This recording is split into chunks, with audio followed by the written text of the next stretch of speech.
Hello everyone welcome to chemistry and ਅੱਜ ਬੇਟੇ ਆਪਾਂ ਕਲਾਸ +2 ਦਾ chapter organic compounds containing nitrogen ਦੇ ਵਿੱਚੋਂ ਦੀ major biggest part that is amines ਇਹਨੂੰ ਸਟੱਡੀ ਕਰਨਾ ਹੈ ਐਂਡ ਵਨ ਗੋ ਦੇ ਵਿੱਚ ਹੀ ਸਟੱਡੀ ਕਰਨਾ ਹੈ so I will be trying to complete the total amines part so what are amines amines ਹੁੰਦੇ ਆ ਬੇਟਾ ਐਲਕਾਈਲ ਜਾਂ ਇਰਾਈਲ ਡੈਰੀਵੇਟਿਵ ਆਫ ਅਮੋਨੀਆ ਜਿਵੇਂ ਆਪਾਂ ਨੂੰ ਪਤਾ ਹੈ ਕਿ ਅਮੋਨੀਆ ਦਾ ਫਾਰਮੂਲਾ ਹੁੰਦਾ ਹੈ NH3 ਸੋ ਇੰਦੀਆਂ ਤਿੰਨ ਹਾਈਡਰੋਜਨਸ ਦੇ ਵਿੱਚੋਂ 1 ਬਾਏ 1 ਜੇ ਆਪਾਂ R ਦੇ ਨਾਲ ਰਿਪਲੇਸ ਕਰ ਦਈਏ ਇੱਥੇ ਇੱਕ R ਗਰੁੱਪ ਆ ਗਿਆ ਸੋ ਦਿਸ ਇਜ਼ ਪ੍ਰਾਇਮਰੀ ਅਮੀਨ ਇੱਥੇ ਬੇਟਾ ਦੋ ਹਾਈਡਰੋਜਨਸ ਦੀ ਜਗ੍ਹਾ ਤੇ R ਗਰੁੱਪ ਆ ਗਿਆ ਸੋ ਦਿਸ ਇਜ਼ ਵਾਟ R2NH ਠੀਕ ਹੈ ਇਹਨੂੰ ਆਪਾਂ ਕਹਿੰਦੇ ਆ ਸੈਕੰਡਰੀ ਅਮੀਨ ਔਰ ਜਦੋਂ ਤਿੰਨੋਂ ਹਾਈਡਰੋਜਨਸ ਦੀ ਥਾਂ ਤੇ R ਗਰੁੱਪ ਆ ਜਾਂਦਾ ਹੈ then this is tertiary Amin ਸੋ ਇਹਦਾ ਜਿਹੜਾ ਸਟਰਕਚਰਸ ਹੈ ਅਮੀਨਸ ਦਾ ਉਹ ਕਿਸ ਤਰ੍ਹਾਂ ਦਾ ਹੁੰਦਾ ਅਮੀਨ ਬੇਟੇ ਅਮੋਨੀਆ ਤੋਂ ਹੀ ਡਿਰਾਈਵ ਹੋਏ ਹੈ ਸੋ ਅਮੋਨੀਆ ਦੇ ਵਿੱਚ ਆਪਾਂ ਸਾਰਿਆਂ ਨੂੰ ਪਤਾ ਹੈ ਕਿ ਇੱਕ ਲੋਨ ਪੇਅਰ ਹੁੰਦਾ ਹੈ ਤੇ ਤਿੰਨ ਬੌਂਡ ਪੇਅਰ ਹੁੰਦੇ ਆ ਠੀਕ ਹੈ ਸੋ ਇਹੀ ਸਟਰਕਚਰ ਜਿਹੜਾ ਹੈ ਅਮੀਨਸ ਦਾ ਵੀ ਰਹੇਗਾ ਹੁਣ ਜੇ ਇੱਕ ਹਾਈਡਰੋਜਨ ਦੀ ਜਗ੍ਹਾ ਤੇ R ਗਰੁੱਪ ਆ ਗਿਆ ਫਰਕ ਤਾਂ ਕੋਈ ਨਹੀਂ ਪਿਆ ਨਾ ਬੇਟਾ ਤਿੰਨ ਬੌਂਡ ਪੇਅਰ ਰਹੇ ਇੱਕ ਲੋਨ ਪੇਅਰ ਰਿਹਾ ਸੋ ਜਿਹੜੀ ਇਹਦੀ ਹਾਈਬ੍ਰਿਡਾਈਜੇਸ਼ਨ ਹੈ that is sp3 ਔਰ ਉਹਦੇ ਹਾਈਬ੍ਰਿਡਾਈਜੇਸ਼ਨ ਦੇ ਅਕੋਰਡਿੰਗਲੀ ਸਟਰਕਚਰ ਹੋਏਗਾ ਸਟਰਕਚਰ ਹੈ ਟ੍ਰਾਇਗਨਲ ਪਿਰਾਮਿਡਲ ਫਾਈਨ ਸੋ ਆਪਾਂ ਇਹਦੀ ਹੁਣ ਨੋਮਨਕਲੇਚਰ ਵੱਲ ਹੈਡ ਕਰਦੇ ਹਾਂ ਸੋ ਨੋਮਨਕਲੇਚਰ ਦੇ ਵਿੱਚ ਬੇਟੇ ਜਿਵੇਂ ਤੁਹਾਨੂੰ ਸਾਰਿਆਂ ਨੂੰ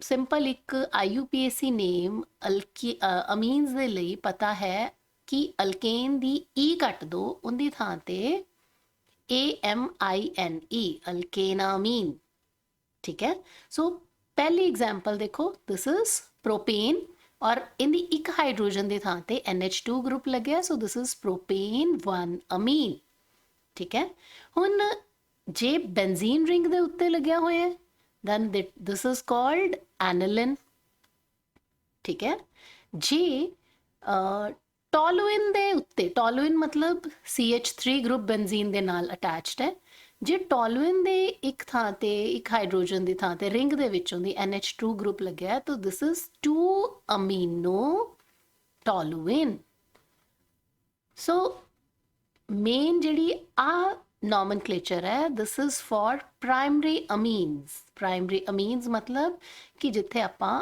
RNH2 ਅਮੋਨੀਆ ਦੇ ਵਿੱਚੋਂ ਦੀ ਕੇਵਲ ਇੱਕ ਹਾਈਡਰੋਜਨ ਦੀ ਥਾਂ ਤੇ R ਗਰੁੱਪ ਲੱਗਿਆ ਹੈ ਜਾਂ C6H5NH2 this is also a primary amine this is aliphatic primary amine and this is aromatic primary amine so aromatic primary amine ਨੂੰ ਆਪਾਂ aniline ਕਹਿੰਦੇ ਹਾਂ ਹੁਣ ਐਨਲਿਨ ਦੇ ਵਿੱਚ ਜੇ 2 4 6 ਇਸ ਪੋਜੀਸ਼ਨ ਦੀ ਗੱਲ ਕਰੀਏ ਇੱਥੇ ਬ੍ਰੋਮੀਨ ਆ ਗਏ ਸੋ ਇਟ ਬਿਕਮਸ 2 4 6 ਟ੍ਰਾਈਬ੍ਰੋਮੋ ਐਨਲਿਨ ਮੇਨ ਜਿਹੜੀ ਕੰਪਲਿਕੇਸ਼ਨ ਟਾਈਪ ਸਮਝ ਲਓ ਕਿ ਬੱਚਿਆਂ ਨੂੰ ਥੋੜੀ ਜੀ ਨਹੀਂ ਸਮਝ ਆਉਂਦੀ ਈਜ਼ੀਲੀ ਜਾਂ ਜਿੱਥੋਂ ਦੀ ਬੱਚੇ ਡਰਦੇ ਹੈ ਉਹ ਹੈ ਜਦੋਂ ਆਪਾਂ ਗੱਲ ਕਰਦੇ ਹਾਂ ਨਾ ਸੈਕੰਡਰੀ ਅਮੀਨਸ ਜਾਂ ਟਰਸ਼ਰੀ ਅਮੀਨਸ ਦੀ ਨੋਮਨਕਲੇਚਰ ਸੋ ਸੈਕੰਡਰੀ ਅਮੀਨ ਹੈ ਕਿ ਅਮੋਨੀਆ ਦੇ ਵਿੱਚੋਂ ਤਿੰਨ ਹਾਈਡਰੋਜਨਸ ਦੀ ਥਾਂ ਤੇ ਜਦੋਂ ਦੋ ਹਾਈਡਰੋਜਨਸ ਦੇ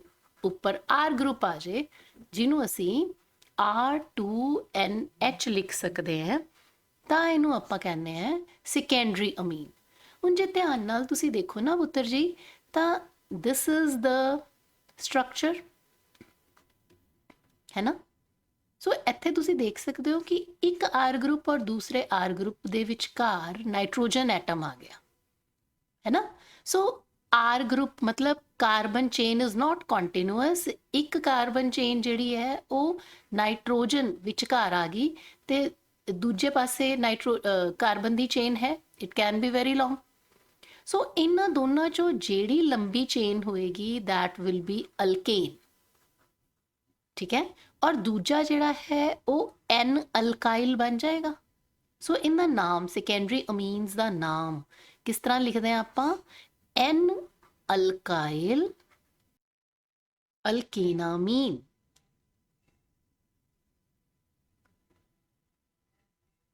ਅਲਕੇਨਾ ਅਮੀਨ। ਅੱਛਾ, ਇਸੇ ਤਰੀਕੇ ਨਾਲ ਹੀ ਜੇ ਆਪਾਂ ਗੱਲ ਕਰੀਏ ਹੁਣ ਟਰਸ਼ਰੀ ਅਮੀਨਸ ਦੀ, ਤਾਂ ਉੱਥੇ ਸਿਮਿਲਰ ਰੋਲ ਪਲੇ ਕਰੇਗੀ। ਲਾਈਕ ਅਮੋਨੀਆ ਦੇ ਵਿੱਚ ਕੋਈ ਹਾਈਡਰੋਜਨ ਨਹੀਂ ਬਚੀ, ਤਿੰਨੋਂ ਹਾਈਡਰੋਜਨਸ ਦੀ ਥਾਂ ਤੇ ਆਰ ਗਰੁੱਪ ਲੱਗ ਗਿਆ।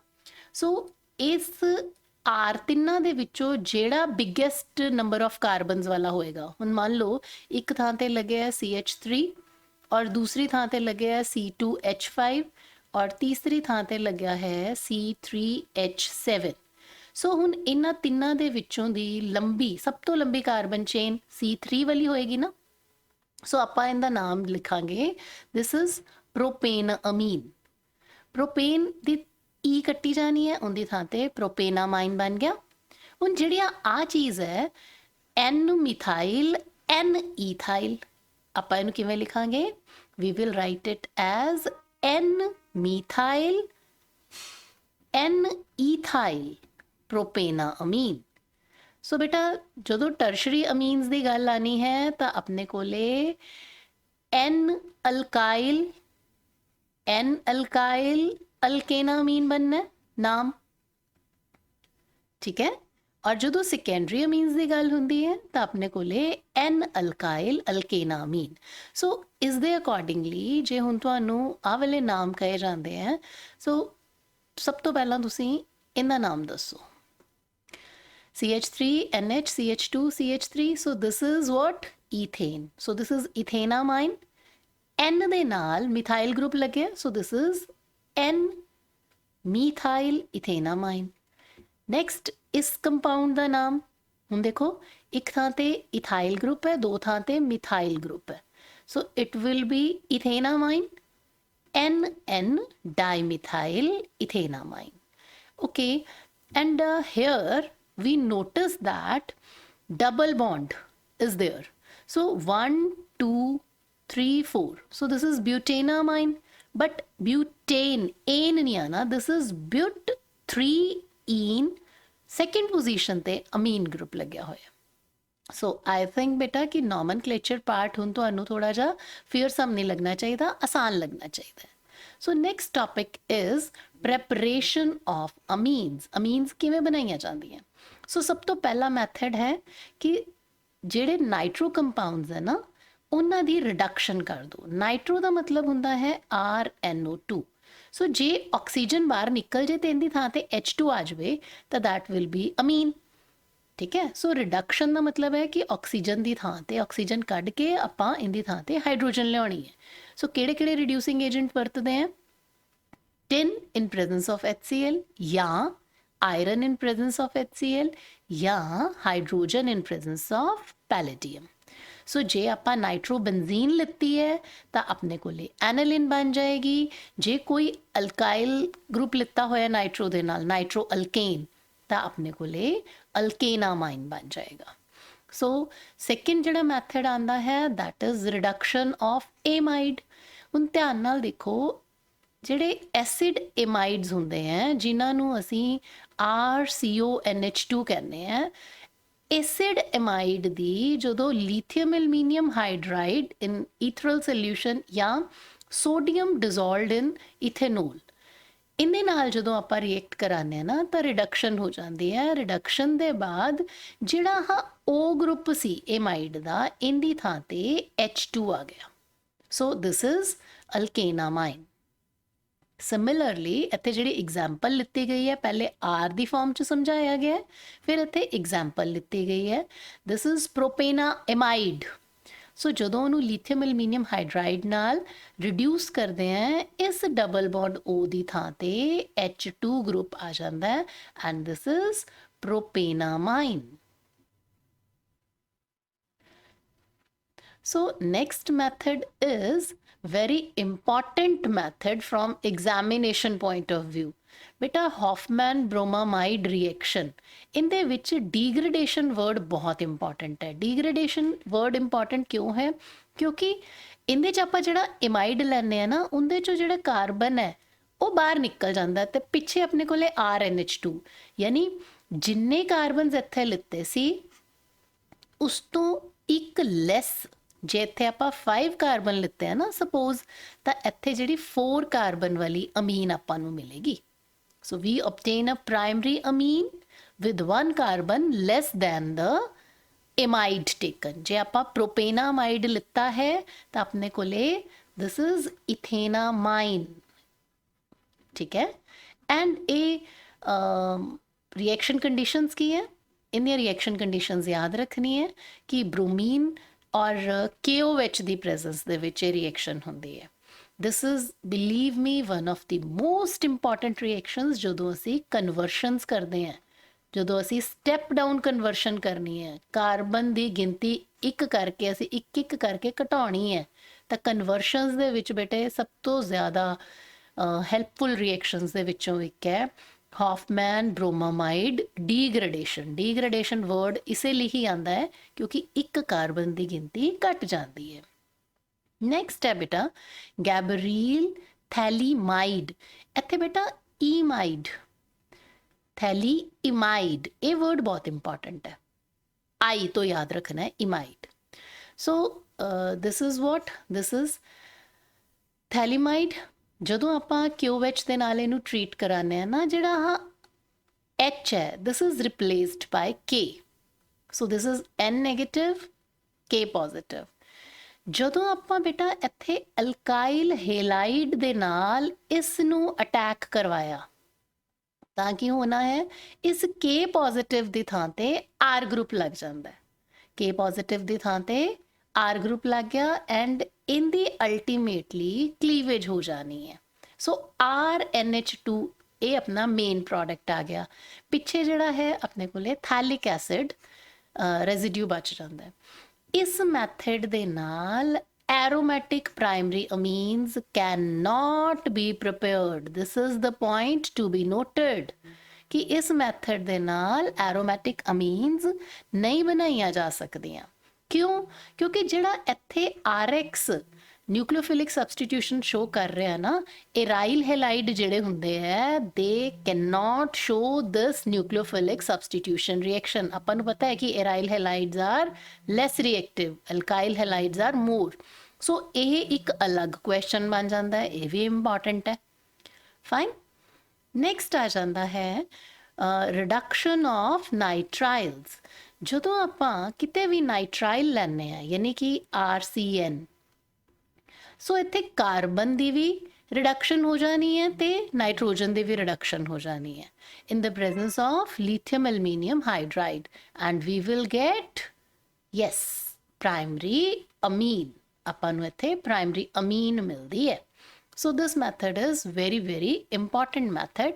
ਰਿਐਕਸ਼ਨ ਦੇਖਦੇ ਹਾਂ ਨਾ ਤਾਂ ਇਹਦੇ ਵਿੱਚ ਇਹ ਰਿਐਕਸ਼ਨ ਐਸੀ ਹੈ ਕਿ ਸਾਨੂੰ ਇਹਦੇ ਵਿੱਚ mixture of primary secondary tertiary amine ਮਿਲਦਾ। ਕਿਵੇਂ? ਆਪਾਂ ਅਮੋਨੀਆ ਤੋਂ ਰਿਐਕਸ਼ਨ ਸ਼ੁਰੂ ਕਰਦੇ ਹਾਂ। ਐਲਕਾਈਲ ਹੈਲਾਈਡ ਤੇ ਅਮੋਨੀਆ ਦੀ ਜਦੋਂ ਰਿਐਕਸ਼ਨ ਕੀਤੀ ਜਾਂਦੀ ਹੈ ਤਾਂ ਅਮੋਨੀਆ ਦੀ ਇੱਕ H ਦੀ ਥਾਂ ਤੇ R ਗਰੁੱਪ ਆ ਕੇ ਅਟੈਚ ਹੋ ਜਾਏਗਾ। ਸੋ ਦਿਸ becomes RNH2। Fine.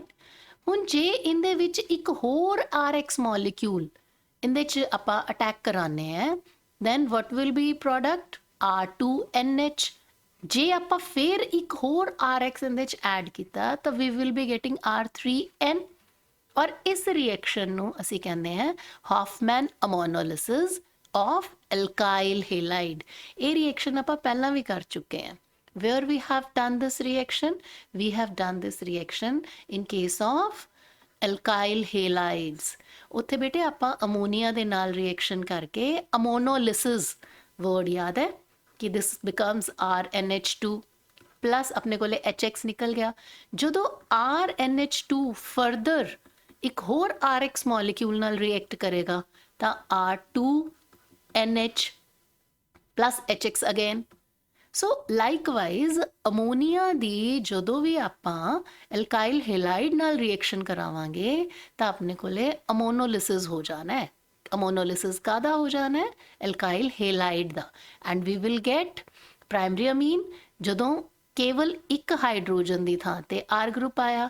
then we will be getting secondary amine ਜਦੋਂ ਆਪਣੇ ਕੋਲੇ ਦੋ ਹਾਈਡਰੋਜਨਸ ਆਫ ਅਮੋਨੀਆ ਦੀ ਜਗ੍ਹਾ ਤੇ ਦੋ R ਗਰੁੱਪ ਲੱਗ ਗਏ ਐਂਡ ਟਰਸ਼ਰੀ ਅਮੀਨ ਕਦੋਂ ਬਣੇਗੀ ਜਦੋਂ ਆਪਣੇ ਕੋਲੇ ਤਿੰਨੋਂ hydrogens of ammonia they are replaced with R groups.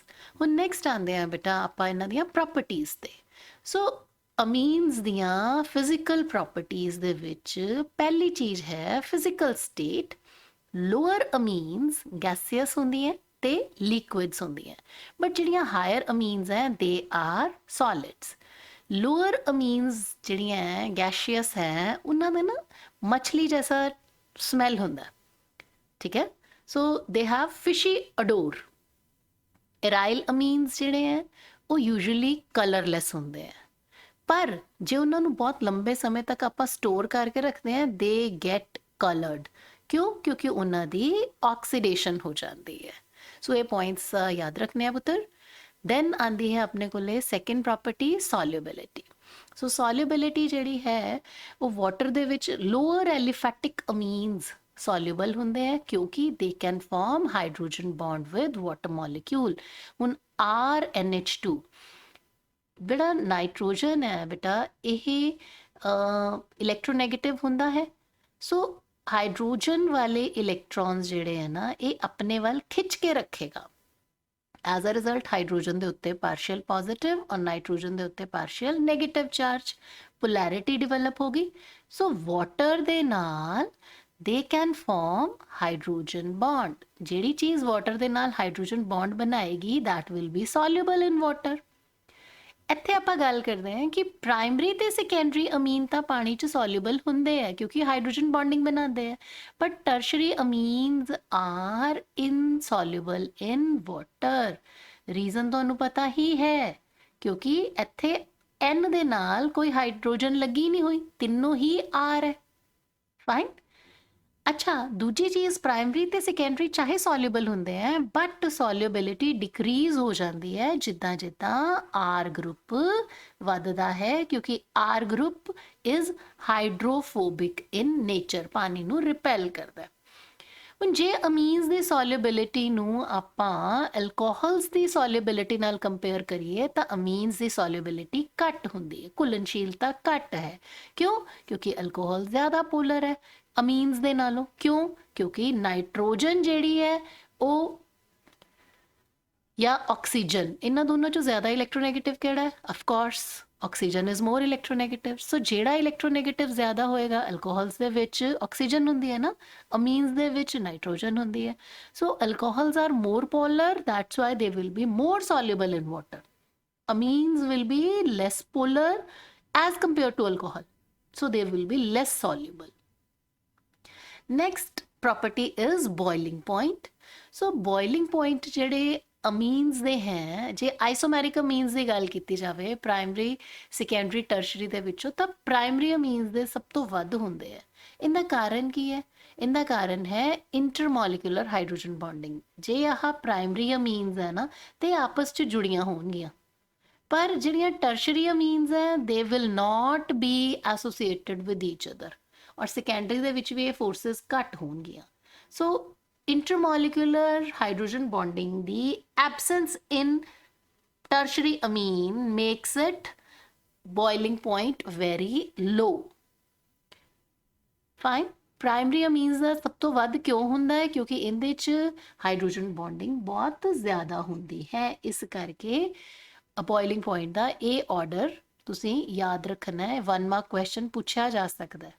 So next ਹੈ ਬੇਸਿਕ ਕਰੈਕਟਰ ਆਫ ਅਮੀਨਸ। ਅਮੀਨਸ ਦੇ ਬੇਸਿਕ ਕਰੈਕਟਰ ਦਾ ਮਤਲਬ ਕੀ ਹੁੰਦਾ ਹੈ ਕਿ ਅਮੀਨਸ ਜਿਹੜੀਆਂ ਉਹ ਐਜ਼ ਲੂਇਸ ਬੇਸ ਐਕਟ ਕਰਦੀਆਂ। ਸੋ ਅਮੀਨਸ ਜਿਹੜੀਆਂ ਹੈ ਉਹ ਬੇਸਿਕ ਕਿਉਂ ਹੁੰਦੀਆਂ? ਕਿਉਂਕਿ ਉਹਨਾਂ ਕੋਲੇ ਇੱਕ lone pair of electron nitrogen atom ਦੇ ਉੱਤੇ ਪ੍ਰੈਜ਼ੈਂਟ ਹੁੰਦਾ ਹੈ। ਸੋ ਲੂਇਸ ਬੇਸਿਸ ਆਪਾਂ ਨੂੰ ਸਾਰਿਆਂ ਨੂੰ ਪਤਾ ਹੈ ਕਿ ਲੂਇਸ ਬੇਸਿਸ ਕੀ ਹੋਣਗੇ। Lewis bases are the substances which are capable of donation of electron. So ਜੋ ਕੋਈ ਵੀ ਇਲੈਕਟ੍ਰੋਨ ਡੋਨੇਟ ਕਰ ਸਕਦਾ ਹੈ ਉਹਨੂੰ ਅਸੀਂ ਕਹਿੰਦੇ ਹਾਂ ਕਿ ਇਹ ਲੂਇਸ ਬੇਸ ਦੀ ਤਰ੍ਹਾਂ ਕੰਮ ਕਰਦਾ ਹੈ। ਅਮੀਨਸ ਜਿਹੜੀਆਂ ਹੈ ਉਹ ਇੱਕ ਲੂਇਸ ਬੇਸ ਦੀ ਤਰ੍ਹਾਂ ਕੰਮ ਕਰਦੀਆਂ ਕਿਉਂਕਿ ਇਹਨਾਂ ਕੋਲੇ ਨਾਈਟ੍ਰੋਜਨ ਦੇ ਉੱਤੇ ਇੱਕ ਲੋਨ ਪੇਅਰ ਆਫ ਇਲੈਕਟ੍ਰੋਨ ਹੁੰਦਾ ਹੈ।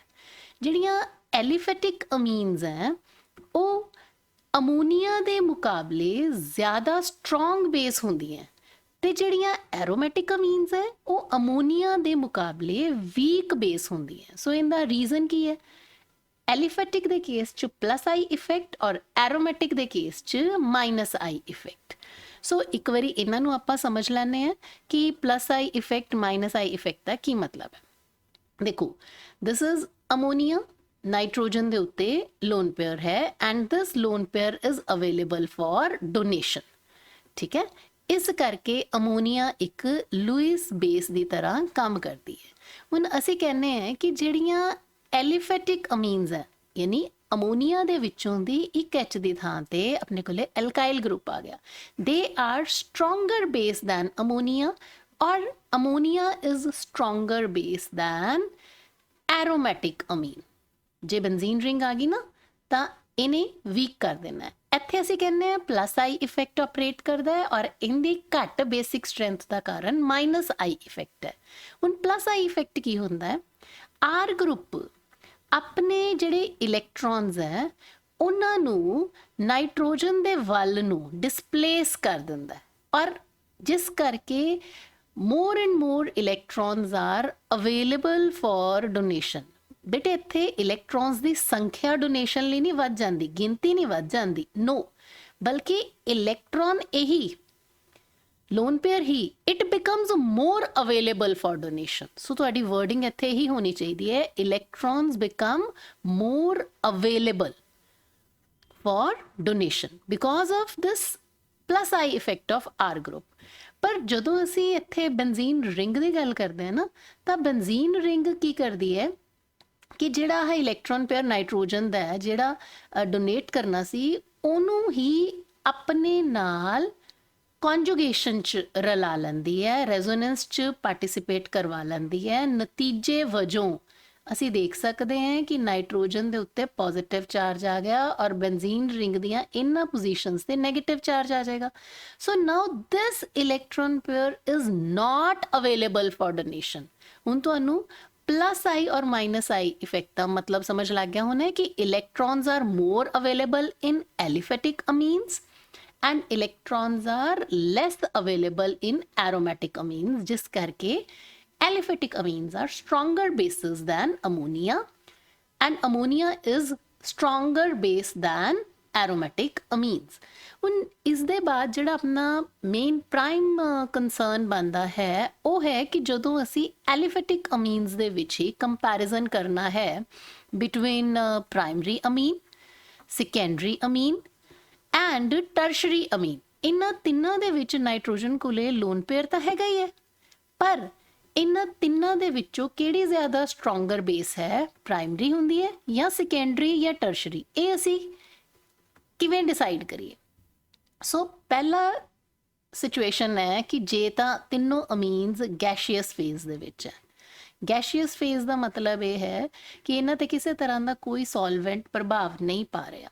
ਸੋ ਇੱਥੇ ਅਸੀਂ ਦੇਖ ਸਕਦੇ ਹਾਂ ਕਿ ਜਿੰਨੀ ਆਰ ਦੀ ਗਿਣਤੀ ਜ਼ਿਆਦਾ ਹੋਏਗੀ, ਮੋਰ ਆਰ ਗਰੁੱਪਸ, ਓਨਾ ਹੀ ਜ਼ਿਆਦਾ ਪਲੱਸ ਆਈ ਇਫੈਕਟ ਹੋ ਜਾਏਗਾ ਤੇ ਜਿੰਨਾ ਪਲੱਸ ਆਈ ਇਫੈਕਟ ਹੋ ਗਿਆ ਓਨਾ ਹੀ strong base. So in accordingly 3 R group tertiary 'ਚ ਹੁੰਦੇ ਹੈ, ਉਹ ਜ਼ਿਆਦਾ ਸਟਰੋਂਗ ਬੇਸ ਹੋਏਗਾ than secondary than primary. But ਜਦੋਂ ਅਸੀਂ ਸੋਲਿਊਸ਼ਨ ਫੇਜ਼ 'ਚ ਆਉਂਦੇ ਹਾਂ ਨਾ, ਸੋਲਿਊਸ਼ਨ ਫੇਜ਼ 'ਚ ਅਸੀਂ ਦੇਖਦੇ ਹਾਂ ਕਿ ਇੰਡਕਟਿਵ ਇਫੈਕਟ ਦੇ ਨਾਲੋਂ ਦੋ ਨਵੇਂ ਕਾਰਨ ਹੋਰ ਆ ਜਾਂਦੇ ਆ ਜਿਹੜੇ ਪ੍ਰਭਾਵ ਪਾਉਂਦੇ ਆ। ਪਹਿਲਾ ਹੈ ਸਟੀਰਿਕ ਫੈਕਟਰ ਔਰ ਦੂਸਰਾ ਹੈ ਸੋਲਵੇਸ਼ਨ એનર્ਜੀ। ਹੁਣ ਇਹਨਾਂ ਦੇ ਕੀ ਮਤਲਬ ਹੈ? ਸੋ ਸਟੀਰਿਕ ਇਫੈਕਟ ਦੇ ਵਿੱਚ ਤੁਸੀਂ ਦੇਖ ਸਕਦੇ ਹੋ ਬੇਟਾ ਕਿ ਆਹ ਨਾਈਟ੍ਰੋਜਨ ਦੇ ਉੱਤੇ ਇੱਕ ਆਰ ਗਰੁੱਪ ਲੱਗਿਆ ਪ੍ਰਾਇਮਰੀ ਦੇ ਕੇਸ 'ਚ ਔਰ ਇਸ ਨਾਈਟ੍ਰੋਜਨ ਦੇ ਨਾਲ 2 R ਗਰੁੱਪ ਲੱਗੇ ਆ ਸੈਕੰਡਰੀ ਦੇ ਕੇਸ 'ਚ ਔਰ 3 ਲੱਗੇ ਆ ਯੈਸ ਟਰਸ਼ਰੀ ਦੇ ਕੇਸ 'ਚ। ਹੁਣ ਜਿਹੜੇ ਆ 3 ਵੱਡੇ ਵੱਡੇ ਗਰੁੱਪ ਹੈ ਇਹਨਾਂ ਨੇ ਨਾਈਟ੍ਰੋਜਨ ਨੂੰ ਇੱਕ ਤਰ੍ਹਾਂ ਚਾਰੇ ਪਾਸਿਓਂ ਘੇਰ ਲੈਣਾ ਤੇ ਜੇ ਕਿਸੇ ਐਸਿਡ ਨੇ ਅਟੈਕ ਕਰਨਾ ਹੈ ਇਲੈਕਟ੍ਰੋਨ ਪੇਅਰ ਲੈਣ ਵਾਸਤੇ ਤਾਂ ਐਸਿਡ ਨੂੰ ਅਟੈਕ ਕਰਨ ਦੇ ਲਈ ਜਗ੍ਹਾ ਹੀ ਨਹੀਂ ਮਿਲਣੀ। ਸੋ ਇਸ ਤਰੀਕੇ ਨਾਲ ਸਾਨੂੰ ਲੱਗਦਾ ਹੈ ਕਿ ਪ੍ਰਾਇਮਰੀ ਅਮੀਨਸ ਜਿਹੜੀਆਂ ਸਭ ਤੋਂ ਵੱਧ ਬੇਸਿਕ ਹੋਣੀਆਂ ਚਾਹੀਦੀਆਂ, ਫਿਰ ਸੈਕੰਡਰੀ ਤੇ ਫਿਰ ਟਰਸ਼ਰੀ। ਪਰ ਜਦੋਂ ਅਸੀਂ ਗੱਲ ਕਰਦੇ ਹਾਂ ਨਾ ਹਾਈਡਰੇਸ਼ਨ એનર્ਜੀ ਦੀ, ਤਾਂ ਅਸੀਂ ਦੇਖਦੇ ਹਾਂ ਹਾਈਡਰੇਸ਼ਨ એનર્ਜੀ ਦੇ ਕੇਸ ਦੇ ਵਿੱਚ ਸਾਡੇ ਕੋਲ ਇੱਥੇ ਜਿੱਦਾਂ ਕਲੀਅਰਲੀ ਵਿਜ਼ੀਬਲ ਹੈ ਕਿ ਪ੍ਰਾਇਮਰੀ ਅਮੀਨ ਨੇ ਵਾਟਰ ਮੋਲੀਕਿਊਲ ਤੋਂ ਇੱਕ ਪ੍ਰੋਟੋਨ ਗੇਨ ਕਰਕੇ RNH3 ਪੋਜ਼ਿਟਿਵ ਬਣਾ ਲਿਆ ਤੇ RNH3 ਪੋਜ਼ਿਟਿਵ ਦੇ ਵਿੱਚ 3H ਆ ਗਏ ਜਿਹੜੇ ਕਿ 3 ਵਾਟਰ ਮੋਲੀਕਿਊਲਸ ਦੇ ਨਾਲ ਹਾਈਡਰੋਜਨ ਬੌਂਡ ਬਣਾ ਰਹੇ ਹਨ। ਸੈਕੰਡਰੀ ਅਮੀਨ ਦੇ ਕੇਸ 'ਚ R2NH2 ਪੋਜ਼ਿਟਿਵ ਬਣਨਾ ਹੈ ਜਿਹੜੇ ਕਿ 2 ਵਾਟਰ ਮੋਲੀਕਿਊਲਸ ਨਾਲ ਹਾਈਡਰੋਜਨ ਬੌਂਡ ਬਣਾ ਰਹੇ ਹਨ। ਟਰਸ਼ਰੀ ਦੇ ਕੇਸ 'ਚ ਕੇਵਲ ਇੱਕ ਹਾਈਡਰੋਜਨ ਜਿਹੜੀ ਕਿ ਇੱਕ ਹਾਈਡਰੋਜਨ ਬੌਂਡ ਬਣਾ ਰਹੀ ਹੈ। ਸੋ ਇਸ ਸਿਚੁਏਸ਼ਨ ਦੇ ਵਿੱਚ ਸਾਨੂੰ ਨੰਬਰ ਆਫ ਹਾਈਡਰੋਜਨ ਬੌਂਡਸ ਤੋਂ ਦੇਖ ਕੇ ਪਤਾ ਲੱਗ ਜਾਂਦਾ ਹੈ ਕਿ ਹਾਈਡਰੇਸ਼ਨ એનર્ਜੀ ਕਿੰਦੇ 'ਚ ਜ਼ਿਆਦਾ ਹੋਏਗੀ। ਜਿੰਨੇ ਹਾਈਡਰੋਜਨ ਬੌਂਡ ਜ਼ਿਆਦਾ ਉਨੀ ਹਾਈਡਰੇਸ਼ਨ એનર્ਜੀ ਜ਼ਿਆਦਾ। ਸੋ ਇਸ ਦੇ ਅਕੋਰਡਿੰਗਲੀ ਤਾਂ primary should be most basic than secondary than tertiary. ਹੁਣ ਸਾਡੇ ਕੋਲ ਕਨਕਲੂਜਨ ਕੀ ਨਿਕਲਦਾ ਹੈ ਓਵਰਆਲ ਜਦੋਂ ਅਸੀਂ ਸਾਰੇ ਫੈਕਟਰਸ ਨੂੰ ਕੰਪੇਅਰ ਕਰਦੇ ਹਾਂ ਨਾ, ਜੇ ਤਾਂ ਅਸੀਂ ਗੈਸ਼ੀਅਸ ਫੇਜ਼ ਦੀ ਗੱਲ ਕਰਦੇ ਹਾਂ ਫਿਰ ਤਾਂ ਕੋਈ ਲੜਾਈ ਨਹੀਂ ਹੈਗੀ ਨਾ, ਜਿੰਨੇ ਜ਼ਿਆਦਾ R ਗਰੁੱਪ ਹੋਣਗੇ ਉਨੀ ਹੀ ਜ਼ਿਆਦਾ ਅਮੀਨ ਸਟਰੋਂਗਰ ਹੋਏਗੀ। ਟਰਸ਼ਰੀ ਅਮੀਨ ਜਿਹੜੀ ਹੈ 3 R ਗਰੁੱਪਸ ਦੇ ਨਾਲ ਸਭ ਤੋਂ ਵੱਧ ਸਟਰੋਂਗ ਹੋਏਗੀ। ਪਰ ਜੇ ਗੱਲ ਗੈਸ਼ੀਅਸ ਫੇਜ਼ ਦੀ ਹੋ ਰਹੀ ਹੈ ਤਾਂ ਤੇ ਜਦੋਂ ਅਸੀਂ ਐਕੁਅਸ ਫੇਜ਼ ਦੀ ਗੱਲ ਕਰਦੇ ਹਾਂ ਨਾ, ਮਤਲਬ ਅਮੀਨ ਨੂੰ ਅਸੀਂ ਪਾਣੀ 'ਚ ਘੋਲਤਾ, ਤਾਂ ਉੱਥੇ ਸਟੇਰਿਕ ਇਫੈਕਟ ਤੇ ਸੋਲਵੇਸ਼ਨ ਇਫੈਕਟ ਦੋਨੋਂ ਹੀ ਰੋਲ ਪਲੇ ਕਰਦੇ ਆ। ਸੋ ਜੇ ਤਾਂ ਈਥਾਈਲ ਗਰੁੱਪ ਜਾਂ ਕੋਈ ਵੱਡਾ ਗਰੁੱਪ ਲੱਗਿਆ ਫਿਰ ਤਾਂ ਸੈਕੰਡਰੀ ਸਭ ਤੋਂ ਵੱਧ ਬੇਸਿਕ ਹੋਏਗੀ, ਉਸ ਤੋਂ ਘੱਟ ਟਰਸ਼ਰੀ ਤੇ ਸਭ ਤੋਂ ਘੱਟ ਹੋਏਗੀ ਪ੍ਰਾਇਮਰੀ। ਠੀਕ ਹੈ, ਆਫ ਕੋਰਸ ਅਮੋਨੀਆ ਦੇ ਨਾਲੋਂ ਇਹ ਤਿੰਨੋਂ ਹੀ ਜ਼ਿਆਦਾ ਸਟਰੋਂਗ ਬੇਸ ਹੋਣਗੀਆਂ। ਪਰ ਜੇ ਕੱਲੇ ਮਿਥਾਈਲ ਗਰੁੱਪ ਦੀ ਗੱਲ ਹੈ ਨਾ ਤਾਂ ਉੱਥੇ ਅਸੀਂ ਦੇਖਦੇ ਹਾਂ ਕਿ ਸੈਕੰਡਰੀ ਅਮੀਨ ਜ਼ਿਆਦਾ ਸਟਰੋਂਗ ਲੂਇਸ ਬੇਸ ਹੈ, ਉਸ ਤੋਂ ਘੱਟ ਪ੍ਰਾਇਮਰੀ ਹੈ ਤੇ ਉਸ ਤੋਂ ਘੱਟ ਹੈ ਟਰਸ਼ਰੀ। ਬੇਟੇ ਇੱਥੇ ਤੁਸੀਂ ਆਬਵੀਅਸ ਜਿਹਾ ਰੀਜ਼ਨ ਮੰਨ ਸਕਦੇ ਹੋ ਕਿ ਸਟੇਰਿਕ ਹਿੰਡਰੈਂਸ ਜਿਹੜੀ ਹੈ ਮਿਥਾਈਲ ਦੇ ਕੇਸ 'ਚ ਕੰਪੈਰੇਟਿਵਲੀ ਇੰਨਾ ਰੋਲ ਨਹੀਂ ਪਲੇ ਕਰਦੀ ਜਿੰਨਾ ਵੱਡੇ ਐਲਕਾਈਲ ਗਰੁੱਪਸ ਦੇ ਕੇਸ 'ਚ ਰੋਲ ਪਲੇ ਕਰਦੀ ਹੈ। ਸੋ ਓਵਰਆਲ ਤੁਸੀਂ ਇਹ ਪੁਆਇੰਟ ਯਾਦ ਰੱਖਣਾ ਹੈ ਕਿ ਜਦੋਂ ਤਾਂ ਸਾਡੇ ਕੋਲੇ ਅਮੀਨਸ ਦੀ ਸਟਰੈਂਥ ਗੈਸ਼ੀਅਸ ਫੇਜ਼ ਦੇ ਵਿੱਚ ਹੈ ਤਾਂ ਬੇਟੇ ਅਸੀਂ ਕਵਾਂਗੇ ਪਲੱਸ ਆਈ ਇਫੈਕਟ ਦੇ ਆਧਾਰ ਤੇ ਜੇ ਐਕੁਅਸ ਫੇਜ਼ ਹੈ ਨਾ ਤਾਂ ਤੁਹਾਨੂੰ ਗਰੁੱਪ ਦੇਖਣਾ ਪਏਗਾ। ਐਕੁਅਸ ਫੇਜ਼ ਦੇ ਵਿੱਚ ਸੈਕੰਡਰੀ ਅਮੀਨ ਨੋ ਡਾਊਟ ਸਭ ਤੋਂ ਜ਼ਿਆਦਾ ਬੇਸਿਕ ਹੋਏਗੀ, ਫਿਰ ਆ ਵੀ ਹੋ ਸਕਦਾ ਤੇ ਆ ਵੀ। ਸੋ ਤੁਸੀਂ ਜਦੋਂ ਵੀ ਸਿਚੁਏਸ਼ਨ ਕੁਐਸਚਨ ਪੁੱਛਿਆ ਜਾਂਦਾ ਧਿਆਨ ਨਾਲ ਕੁਐਸਚਨ ਦੀ ਸਟੇਟਮੈਂਟ ਪੜ੍ਹ ਕੇ ਉਹਦੇ ਅਕੋਰਡਿੰਗਲੀ ਆਨਸਰ ਕਰਨਾ ਹੈ। ਐਰੋਮੈਟਿਕ ਅਮੀਨਸ ਦੀ ਜੇ ਆਪਾਂ ਗੱਲ ਕਰਦੇ ਹਾਂ ਤਾਂ ਐਰੋਮੈਟਿਕ ਅਮੀਨਸ ਦੇ ਕੇਸ ਦੇ ਵਿੱਚ ਤੁਹਾਨੂੰ ਰੈਜ਼ੋਨੇਟਿੰਗ ਸਟਰਕਚਰਸ ਡਰਾ ਕਰਨੀਆਂ ਆਉਣੀਆਂ ਬਹੁਤ ਜ਼ਰੂਰੀ ਹੈ। ਠੀਕ ਹੈ, ਸੋ ਐਜ਼ ਅ ਰਿਜ਼ਲਟ ਤੁਹਾਨੂੰ this positive charge is a very big compulsory thing ਕਿ ਨਾਈਟ੍ਰੋਜਨ ਦੇ ਉੱਤੇ ਲੋਨ ਪੇਅਰ ਅਵੇਲੇਬਲ ਨਹੀਂ ਹੈਗਾ, ਬਲਕਿ ਰਿੰਗ ਦੇ ਉੱਤੇ ਇਹਨਾਂ 3 ਪੋਜੀਸ਼ਨਸ ਤੇ ਨੈਗੇਟਿਵ ਚਾਰਜ ਅਵੇਲੇਬਲ ਹੋ ਜਾਂਦਾ ਹੈ। So as a result, aniline is less basic than ammonia. So ਹੁਣ ਜਦੋਂ ਇਹ ਐਨਲਿਨ ਦੀ ਬੇਸਿਕ ਸਟਰੈਂਥ ਦੀ ਗੱਲ ਹੋ ਹੀ ਰਹੀ ਹੈ ਨਾ ਤਾਂ ਨਾਲ ਇਹ ਵੀ ਯਾਦ ਰੱਖੋ ਕਿ ਜੇ ਐਨਲਿਨ ਦੇ ਉੱਤੇ ਕੋਈ ਇਲੈਕਟ੍ਰੋਨ ਡੋਨੇਟਿੰਗ ਗਰੁੱਪ ਲੱਗ ਗਿਆ, ਜਿਵੇਂ ਮਿਥਾਈਲ ਗਰੁੱਪ ਲੱਗ ਗਿਆ ਜਾਂ ਮਿਥੋਕਸੀ ਗਰੁੱਪ ਲੱਗ ਗਿਆ, ਤਾਂ ਐਨਲਿਨ ਜਿਹੜੀ ਹੈ ਉਹਦੀ ਬੇਸਿਕ ਸਟਰੈਂਥ ਵਿਲ ਇਨਕਰੀਜ਼। ਪਰ ਜੇ ਕੋਈ ਇਲੈਕਟ੍ਰੋਨ ਵਿਦਡਰਾਇੰਗ ਗਰੁੱਪ ਲੱਗ ਗਿਆ then electron withdrawing group will decrease the basic strength of aniline. electron withdrawing group मतलब चाहे for example नाइट्रो ग्रुप है, साइनो ग्रुप है या कोई भी हैलोजन। सो एग्जाम ਦੇ ਵਿੱਚ ਕੁਐਸਚਨ ਟਿਲਟ ਕਰਕੇ ਪੁੱਛਿਆ ਜਾ ਸਕਦਾ ਹੈ। ਚਲੋ ਕੋਈ ਵੀ ਅਮੀਨ ਹੈ ਜਿਹੜੀ ਅਸੀਂ ਕਹਿੰਦੇ ਹਾਂ ਕਿ it is basic. So basic amine ਜਿਹੜੀ ਹੈ ਉਹ ਐਸਿਡਸ ਦੇ ਨਾਲ, ਐਸਿਡ ਚਾਹੇ HCl ਹੈ, ਚਾਹੇ H2SO4 ਹੈ, ਚਾਹੇ HNO3 ਹੈ, ਅਮੀਨ ਚਾਹੇ ਮਿਥਾਈਲ ਅਮੀਨ ਹੈ, ਚਾਹੇ ਸੈਕੰਡਰੀ ਅਮੀਨ ਹੈ, ਠੀਕ ਹੈ, ਜਾਂ ਟਰਸ਼ਰੀ ਅਮੀਨ ਹੈ, ਜਿਹੜੇ ਵੀ ਅਮੀਨਸ ਹੈ ਉਹ ਬੇਸ ਦੀ ਤਰ੍ਹਾਂ ਕੰਮ ਕਰਦੀਆਂ। ਬੇਸ ਜਦੋਂ ਐਸਿਡ ਦੇ ਨਾਲ ਕੰਬਾਈਨ ਕਰੇਗਾ ਤਾਂ ਸਾਲਟ ਬਣੇਗਾ ਬੇਟਾ। ਇਹਨਾਂ ਸਾਰਿਆਂ ਦੇ ਕੇਸ ਦੇ ਵਿੱਚ as you can see salt is formed. Salt ਕਿਵੇਂ ਬਣਦਾ ਹੈ? ਸਾਲਟ ਹਮੇਸ਼ਾ ਹੀ ਇੱਕ ਪੋਜ਼ਿਟਿਵ ਤੇ ਇੱਕ ਨੈਗੇਟਿਵ ਦੇ ਨਾਲ। ਸੋ ਬੇਟੇ ਐਸਿਡ ਦੇ ਵਿੱਚੋਂ H ਪੋਜ਼ਿਟਿਵ ਨਿਕਲਣਾ ਹੈ, ਠੀਕ ਹੈ। ਜਿਵੇਂ ਇੱਥੇ ਆਹ ਨੈਗੇਟਿਵ ਨਿਕਲਿਆ ਤੇ ਆ H ਪੋਜ਼ਿਟਿਵ, ਠੀਕ ਹੈ। ਇੱਥੇ H ਪੋਜ਼ਿਟਿਵ ਤੇ NO3 ਨੈਗੇਟਿਵ। ਹੁਣ ਜਿਹੜਾ H ਪੋਜ਼ਿਟਿਵ ਹੈ ਇਹਨੇ ਨਾਈਟ੍ਰੋਜਨ ਕੋਲੇ ਜਾ ਕੇ ਐਡ ਅਪ ਹੋ ਜਾਣਾ, ਬਾਕੀ ਸਾਰੀ ਚੀਜ਼ ਉੱਦਾਂ ਦੀ ਉੱਦਾਂ ਰਹੇਗੀ। ਸੋ ਸਾਲਟ ਬਣਾਉਣਾ ਵੀ ਕੋਈ ਮੁਸ਼ਕਿਲ ਨਹੀਂ ਹੈ ਬੇਟਾ। So first thing you are to keep it in mind is ਕਿ ਜਦੋਂ ਅਮੀਨਸ ਐਜ਼ ਬੇਸ ਕੰਮ ਕਰ ਰਹੀਆਂ ਤਾਂ they will form salt. Second chemical property ਤੇ ਹੁਣ ਆਪਾਂ ਆ ਜਾਂਦੇ ਹਾਂ ਜਿੱਥੇ ਅਸੀਂ ਕਹਿੰਦੇ ਹਾਂ ਕਿ ਅਮੀਨਸ ਐਲਕਾਈਲੇਸ਼ਨ ਸ਼ੋ ਕਰਦੀਆਂ। ਐਲਕਾਈਲੇਸ਼ਨ ਦਾ ਮਤਲਬ ਕੀ ਹੈ ਬੇਟਾ? ਕਿ ਜੇ ਆਪਾਂ RNH2 ਕੋਈ ਵੀ ਅਮੀਨ ਲਿੱਤੀ ਹੈ, ਇਹਦੇ 'ਚ ਅਸੀਂ R-X ਪਾ ਦਿੰਦੇ ਹਾਂ ਤਾਂ ਬੇਟਾ ਜੀ RNH ਜਿਹੜੀ ਇੱਥੇ ਹਾਈਡਰੋਜਨ ਲੱਗੀ ਸੀ it will be replaced now with R-. so it is secondary amine। ਜੇ ਫਿਰ ਇੱਕ R-X ਇਹਦੇ 'ਚ ਐਡ ਕਰ ਦਿੰਦੇ ਹਾਂ ਤਾਂ it will be now a tertiary amine, ਠੀਕ ਹੈ। ਸੋ ਜਦੋਂ ਇਹਦੇ 'ਚ ਐਲਕਾਈਲ ਗਰੁੱਪ ਐਡ ਹੋਈ ਜਾ ਰਿਹਾ ਹੈ, ਸਬਸਟੀਟਿਊਟ ਹੋ ਰਿਹਾ ਬੇਸਿਕਲੀ, ਸੋ ਇਹਨੂੰ ਅਸੀਂ ਕਹਿੰਦੇ ਆ ਐਲਕਾਈਲੇਸ਼ਨ ਰਿਐਕਸ਼ਨ। ਜੇ ਆਪਾਂ ਐਲਕਾਈਲੇਸ਼ਨ ਐਲੀਫੈਟਿਕ ਅਮੀਨ ਦੇ ਲਈ ਕਹਿੰਦੇ ਆ ਤਾਂ it is applicable to aromatic also.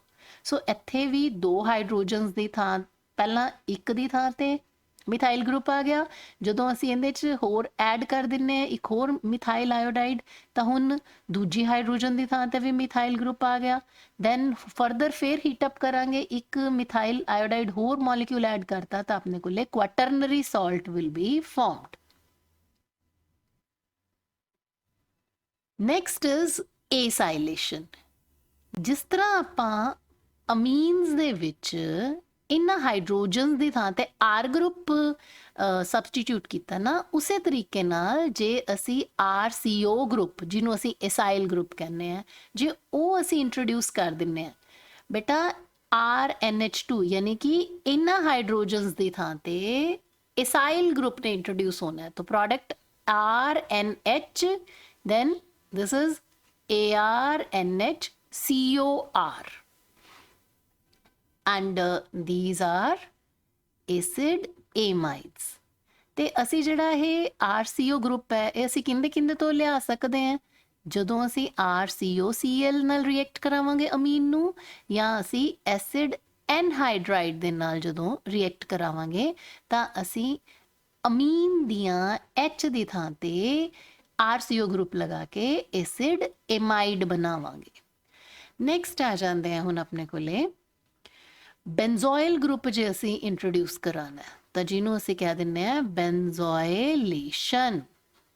ਅਮੀਨਸ ਦਾ ਇੱਕ ਖਾਸ ਰਿਐਕਸ਼ਨ ਹੈ ਬੈਂਜ਼ੋਇਲ ਕਲੋਰਾਈਡ ਦੇ ਨਾਲ C6H5COCl ਦੇ ਨਾਲ ਐਕੁਅਸ NaOH ਦੀ ਪ੍ਰੈਜ਼ੈਂਸ ਦੇ ਵਿੱਚ ਇਸ H ਦੀ ਥਾਂ ਤੇ ਐਜ਼ ਆਈ ਟੋਲਡ ਯੂ